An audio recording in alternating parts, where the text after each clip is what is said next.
शेतकरी मित्रांनो, कापूस पिकाला योग्य पद्धतीचे खत व्यवस्थापन करणं खूप महत्त्वाचं असतं. कारण सुरुवातीच्या काळात जर आपण कापूस पिकाला योग्य खत व्यवस्थापन केलं ना, तर पिकाची वाढ जोमदार होत असते, मुळांचा विकास चांगल्या पद्धतीने होत असते आणि उत्पादन सुद्धा समोरचं आपल्याला चांगलं आलेलं पाहायला मिळते. त्यासाठी सगळ्यात महत्त्वाचा टप्पा असतो कापूस पिकाला पहिलं खत व्यवस्थापन करण्याचा. तर आजच्या या व्हिडिओमध्ये आपण समजून घेऊया, की कापूस पिकाला आपण नेमकं कोणतं खत व्यवस्थापन तिकडे केलं गेलं पाहिजे. त्यासाठी व्हिडिओ शेवटपर्यंत नक्कीच बघा आणि चॅनलला सबस्क्राईब नसेल केलं तर आधी एक सबस्क्राईब होऊन जाऊ द्या. तर शेतकरी मित्रांनो, कापूस पीक जेव्हा आपलं साधारणतः 25 दिवसाच्या घरात असते ना, त्यावेळेस आपल्याला कापूस पिकाला पहिल्या खताचा डोस द्यायचा असतो.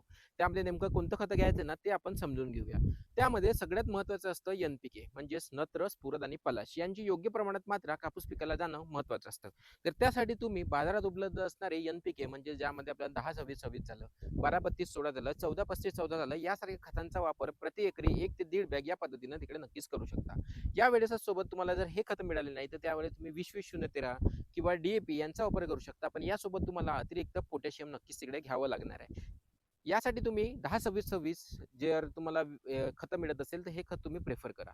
यामुळे तुम्हाला एन-पी-केची मात्रा सुलभ प्रमाणात या कापूस पिकाला मिळेल. यासोबतच जे काही एन-पी-के आहे किंवा जे काही न्यूट्रिएंट्स आपल्या जमिनीमध्ये पडलेले आहेत ना, ते आपल्या झाडाला लवकर अपटेक करून घेण्यासाठी, लवकर उपलब्ध करून देण्यासाठी आपल्याला इकडे मायक्रोरायझाचा वापर करायचा आहे. आणि मायक्रोरायझामध्ये तुम्ही भूमी ॲग्रो इंडस्ट्री सिस्टम मिस्टर राजाचा वापर प्रति एकरी 4 किलो या पद्धतीनं करू शकता. यामुळे काय होईल ना शेतकरी मित्रांनो, तुमच्या पिकामध्ये काही न्यूट्रिएंट्स दिलेले आहे किंवा जे काही खतं वगैरे आपण दिलेले आहेत ना, ते झाडाला लवकर उपलब्ध होईल, लवकर झाड ते ऑपटेक करेल, ज्याच्यामुळे झाडाची सुरुवातीला स्टेज म्हणजे जे काही इनिशियल ग्रोथ आहे ना, ते खूप चांगले होईल.